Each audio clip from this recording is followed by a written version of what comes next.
If you're over 65 and you'd like to get stronger, but you feel overwhelmed by how much weight should I use, how many sets, how many reps, how often, you're not alone. But before we jump into the guidelines, let me first say that doing any strength training is infinitely better than doing none at all. So don't let that overwhelm stop you from getting started on a strength training program. I looked at a systematic review and meta-analysis that combined the results of 25 randomized controlled trials from 1984 to 2015. Now, first of all, you may wonder, is it even possible to get stronger after 65?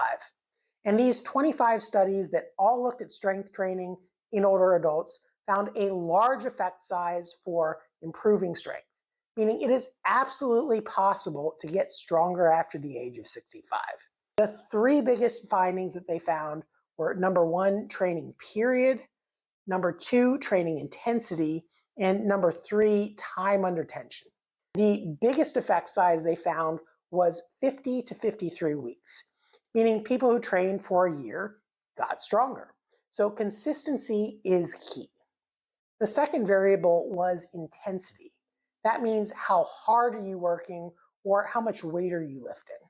And what they found was 70 to 79% of the one repetition maximum produced the largest gains in strength.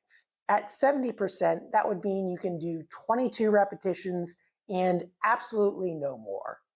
At 80%, it would mean you can do 11 repetitions and absolutely no more.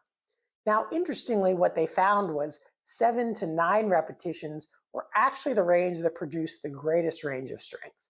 So even though you're working in a range that you can do 11 to 22 reps, 7 to 9 reps were the best strength producers.